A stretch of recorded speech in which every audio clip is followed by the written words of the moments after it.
सरी न सोडता ऊस लागवडीबाबत मार्गदर्शन असं आपल्याला एका मित्राने कमेंटमध्ये विचारलेलं आहे. तर त्याच्याबद्दल आपण एक थोडा शॉर्टमध्ये व्हिडिओ आपण आज शूट करू राहिलो. तर आपण आता आपल्या व्हिडिओला सुरुवात करू.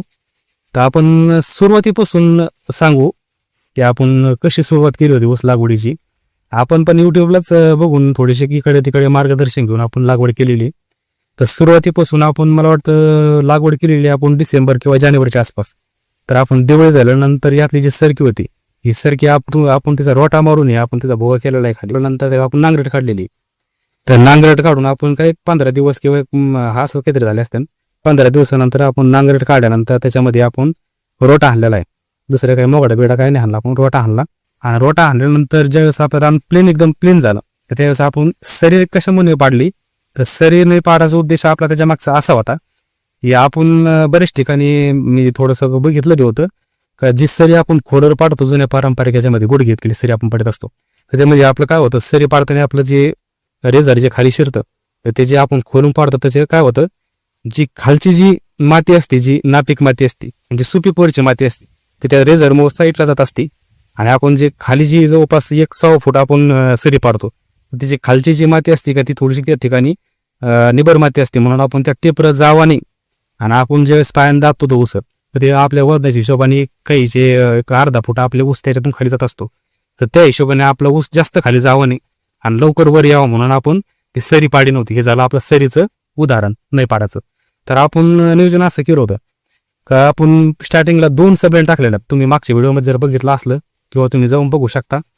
आपण ह्या बांधाला म्हणजे उत्तर बांधाला आणि दक्षिण बांधाला आपण दोन्हीकडे मी सबलाईन टाकलेले आहेत खर्च करून. आणि त्या दोन्ही जॉईंट करायसाठी त्या दोन्ही सबलाईनला आपण एक मधून एक परत आपली एक लाईन टाकलेली का जेणेकरून त्या तोंडाला आणि ह्या तोंडाला दोन्ही पाईपलाईनला आपली पाण्याची अटॅचमेंट झाली पाहिजे भाऊ. आणि तेवढा खर्च केल्यानंतर आपण त्याच्यानंतर आपण जे आपलं रोटानंतर सपाट जमीन होती आपली तर त्या सपाट जमिनीवर आपण इकडून आणि तिकडून म्हणजे 5 फुटी सरीचा आपला अंतर आहे. तर आपण एकदम टेप टाकून ॲक्युरेट मध्ये आपलं मार्किंग करून त्याला आपण ॲक्युरेट ही ते ती सरी आपली 5 फुटाची तर तिची 5 फुटाची आपण होल मारून त्या ठिकाणी आपण टोट्या लावलेलं तर त्या साईडला ह्या साईडला. आणि आपल्याकडं 2 सबलाईन असल्यामुळं तुमच्या लक्षात येऊन जाईल का आपला हेडकॅप नाही आहे ठिबकला.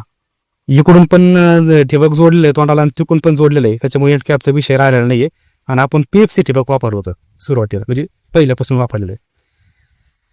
आणि सरी नाही पाडलेले असल्यामुळे आपण रान मोकळं असल्यामुळे आपल्याला सवड भेटल्यामुळे आपण एकदम सरळ आपल्या साऱ्या काशा पडताना त्या हिशोबाने आपण ठिबकचे एकदा लाईन आतरून घेतलेले आहेत. इकडून आणि तिकडून जाम केलेले आणि नंतर आपण इकडे तिकडे वायरने हलवू नये म्हणून आपण त्यात पाणी सोडलं. आणि पाणी सोडल्यानंतर 2 दिवस त्याला आपण भिजवून घेतलेलं आपलं 2 दिवस ठिबकनं. आणि तिसऱ्या दिवशी आपण 1 डोळा पद्धतीने आपण त्याच्यामध्ये टिपरू दाबलेलं आहे. तर ते पण तुम्हाला ते माहिती सांगतो. आपण जास्त खाली जावं नाही म्हणून आपण हाताने आपले 1 डोळा पद्धत लावली. तर आपण एवढी कांडी झाली होती तर आपण हे 41 ते 40 साऱ्यात आपल्या टोटल. तर तिची लागवड आम्ही हाताने दाबून केलेली अशा अंगठ्याने दाबलेले आहे आपण हे टिपरं. 1 डोळा पद्धत होती म्हणून जास्त काय टिपरू लांब नव्हतं तर आपण हाताने दाबलेले. आणि 2 दिवस रान आपलं भिजलेलं असल्यामुळं तिसऱ्या दिवशी आपल्याला लागवडला एवढा काय त्रास झाला नाही. टिपरं चांगले खाली गेलेले तर पण आता हाताने दाबण्यात आणि पायाने दाबण्यात फरक हे तुम्हाला माहिती. तर त्याचे मी तुम्हाला आता पुढं जे आपण हाताने दाबले टिपरं तर त्याचे आपल्याला काय दुष्परिणाम झालेले आहे हे तुम्हाला अडचणी व्हायला नाही पाहिजे. तर आता आपली स्टेप बाय स्टेप आपण सुरुवात सांगू राहिलो कशी आहे ऊसाची लागवडीची. तर आपण लागवड झाली आपली. आता लागवडीनंतर आपण तुम्हाला माहिती सांगतो का लागवडीमध्ये आपण किती टिपऱ्याची लागवड केलेली. तर आपण ते पण संख्येचं नियोजन आपण व्यवस्थित केलेलं आहे. तर ह्या 40 सऱ्यामध्ये आपण 7,000च्या आसपास आपले डोळे लागलेले आहेत. म्हणजे 1 डोळा पद्धतीने आपण ह्या 40 ते 41 सरीला आपण 7,000च्या आसपास आपण 1 डोळा पद्धतीने बेन किंवा 1 डोळा आपण लावलेले आहेत. तर आपलं गणित असं होतं चाललेलं का 7,000 आपण डोळे लावणार. एका डोळ्याला आपल्याला करायचे तर फक्त 5 फुटवे. आता तुम्ही म्हणताना 5 फुटवे म्हणजे लय तुम्ही कमी सांगितले. कारण की युट्यूबला म्हणा किंवा दुसरीकडे म्हणा काही ठिकाणी 20 फुटवे निघते 25 निघतात. मी स्वतः बघितलेले तर आणि 30 निघते कधी कधी 15 निघते जास्तचा विषय राहिला. पण मी ॲक्युरेट जे रिअल जे निघत असतात तेच मी तुम्हाला सांगू राहिलो. आपला अंदाज असा धरला आपण एका फुटव्याला आपल्याला लागले आपलं एका डोळ्याला आपल्याला लागले 5 फुटवे. तर आपली जी संख्या होती 7,000 डोळ्याची तर ती आपल्याला 7,000 डोळ्याला एका डोळ्याला आपल्याला 5 फुटवे आणि ते जर गुणाकार केला आपण तर आपल्याला बसती संख्या 1 एकरमध्ये 35,000 फुटवेची संख्या बसते. म्हणजे 35,000 आपल्याला ऊस राहते. ते पण केव्हा ऊस तोडणी आल्यानंतर ज्यावेळेस आपला ऊस राहतो ऊस तोडायला जायचं त्यावेळेस, तर त्यावेळेस आपल्याला शेवटपर्यंत पाहिजे फक्त एका डोळ्याला 5 फुटवे. आणि तसे आपल्या वरात आपण डोळे तर 7,000 डोळे, तर आपला जी संख्या होती ती संख्या होती आपल्याला 35,000. आता त्याचं गणित मी असं केलं होतं, 35,000 तरी आपल्याला ऊस संख्या सापडली साऱ्या वरात तोडणीच टायमाला. तर एका ऊसाचं वजन आपलं एक कमीत कमी 2 किलो. आता तुम्ही कमेंट करू शकता हे 2 किलो जास्त झालं का कमी झालं. ते एक अंदाजे सरासरी 2 किलो ऊस आपल्याला 1.5 नाही घ्यायचं किंवा 1 नाही आणि 2.5 आणि 3 आपण सांगत पण नाही. 2 किलो जरी आपल्याला ऊसाचे वजन आपल्याला भेटलं तर आपलं तुम्ही गुणाकार करून बघा, आपल्याला होते जवळपास 35 गुणिले 2 म्हणजे 70 टनाचं आपलं उत्पन्न आपल्याला मिळतंय हे एवढ्या याच्यातून. हे चाललं आपलं फक्त तोंडी भाषा. तोंडी आपण जसं कसं होऊ राहिलं तसं सांगू राहिलं, पण तसं आपल्या हाताने घडत नसतं किंवा आपण जसं विचार करतो तसं घडत नसतं, म्हणून आपण कमी केलं. आता आपण पहिल्यापासूनच कमी करू राहिलो, पण तरी त्यातलं आपण कमी केलं. 70 टन जर नाही धरतानी आपण त्यातलं आपलं 50 तरी टन आपल्याला भेटलं एकरी.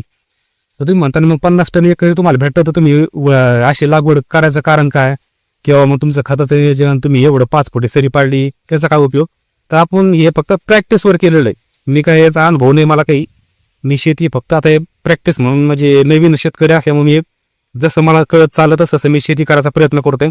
आणि हे त्याचा फायदा तुम्हाला बी होऊ शकतो किंवा तुम्ही बी करू शकता असं प्रॅक्टिस म्हणून. तुम्ही प्रॅक्टिस म्हणून केलेलं आहे तर याच्यातून मला फक्त 50 टनाची अपेक्षा आहे. म्हणजे जास्त अपेक्षा आहे पण आता ते आपल्या हातात नसते. निसर्ग एक तर आता सध्या यंदाच्याला पावसाळा बी कमी सध्या, पुढचं मी ते बी सांगू शकत नाही. सध्या पाऊस पण नाही म्हणावं असं. तर त्या हिशोबाने आपल्या 50 टन जरी आपल्याला अपेक्षित उत्पन्न आलं तरी आपल्याला पुरेसं आहे. ज्यावेळेस आपलं उत्पन्न ॲक्युरेट आपल्याला येईन पुढं, हे 40 निघलं 50 निघलं 60 निघलं त्याच्या पलीकडे, त्यावेळेस आपण त्याच्यात आणखीन वाढ कशी करता येईल पुढच्या वेळेस म्हणजे खोडव्याला, तर त्याचा आपण प्रयत्न मात्र करणार. 50 टन निघलं तर आपण 70 कसं जाता येईल आपल्याला, त्याच्यामध्ये आपण ते नंतरचे व्हिडिओ आपण सांगणारच आहे. तर सध्या तेवढं पुरतं सांगतो मी तुम्हाला. आता आपलं इथपर्यंत झालं लागवड कशी केली, लागवडीचं आजची कंडिशन काय. तर त्याच्यामध्ये आपण सध्या खत सांगितलेलं नाही तुम्हाला, खताचं नियोजन कसं केलेलं आहे. त्याच्यानंतर आपण ठिबकनी पाणी दिलेलं तुम्हाला सांगितलेलं नाही. त्याच्यानंतर आपण माती कशी लावली ते सांगितलेलं नाही. आपण एक थोडक्यात सांगून घेऊ.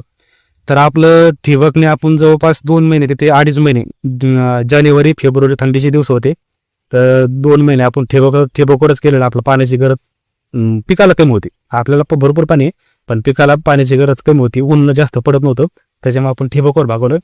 त्याच्यानंतर आपल्याला लक्षात आलं ठिबकवर ऊस काय चळना म्हणावं असं. त्याच्यानंतर आपण त्याच्यामध्ये आपण 4 चाकी ट्रॅक्टर बारकं 5 फुटी सरीमध्ये आपण ते हाणलं. आणि त्याच्यात आपल्याला आपली सरी तर नव्हती त्याच्यामुळं आपला पाणी द्यायला आपला चान्स नव्हता. पाठीमागच्या व्हिडिओमध्ये सांगितले. म्हणजे ज्यावेळेस आपण त्याला 4 चाकी ट्रॅक्टर आणून आपल्याला ज्यावेळेस आपण मध्ये दंड काढून घेतले त्यावेळेस आपण त्यात मोकळं पाणी दिलेले. त्याच्यानंतर ऊसाची वाढ ही जास्त झपाट्याने झालेली, त्याचा आपला अनुभव आलेला आहे. हे तुम्हाला सांगतो. आता ही झाली मी लागवड केलेली स्वतः. त्याच्यामध्ये तुम्ही काय करू शकता दुरुस्ती. तुम्ही जे आपल्या मित्रांची आपल्याला कमेंट विचारली होती कमी करून की तुम्ही तुमचं मार्गदर्शन सांगा का तुम्ही सरी न सोडता कशी तुम्ही ऊसाची लागवड केली हो. तर त्याच्याबद्दल मी त्यांना एक सविस्तर सांगन का तुम्ही जी मी चूक केली तुम्ही तशी करू नका, की डायरेक्ट रोटा मारून न सरी पाडता तुम्ही ठिबक लागवड ही चुकून बी करू नका. कारण की मला अनुभवले तुम्हाला सांगतो मी का तुम्हाला व्हिडिओ दाखवते डायरेक्ट मी थोड्या वेळाने. तर त्याच्यामध्ये असं होतं की तुम्ही जर सरी पाडली तर तुम्ही सरी पाडल्यानंतर थोडीशी खोल सरी नका पाडू. आपण जे सरकी लागवड करतो का आपली एवढ्याच्या आसपास आपण म्हणजे त्यात पाणी जाईल बा आपल्या हिशोबाने, इकडे तिकडे फुटणार नाही अशा हिशोबात तुम्ही बारीक सरी पाडा, खोल पडू नका. आणि त्यात तुम्ही पायरी स्टेपर दाबा जे आपले पारंपरिक आहे, हाताने दाबू नका. आता ठिबकने जरी तुम्ही त्यात पाणी दिलं ठिबकने तरी तुमचं चालू शकन, काय अडचण नाही. आता आपण आतापर्यंत जी आपण लागवड केलेली इथपर्यंत आपलं झालेलं आहे. आता आपण याच्यामध्ये बाकीचं जे इतर आपण काम केलेलं आहे आतापर्यंत ते आपण याच्यात सांगितलेलं नाही. आपण त्यासाठी एक नवीन व्हिडिओ बनवू. सध्या जवळपास जुलै महिना चालू आहे सध्या, म्हणजे जवळपास आज लागवड झालेले तर 6 महिने होऊन गेले आपल्या. तर 6च महिन्यात आपल्या ऊसाला जवळपास ज्या काही कांदे असतात 5-6 जास्त सांगायचं 5-6, त्याच्यामध्ये आपला ऊस जे का लवडून गेला आताच.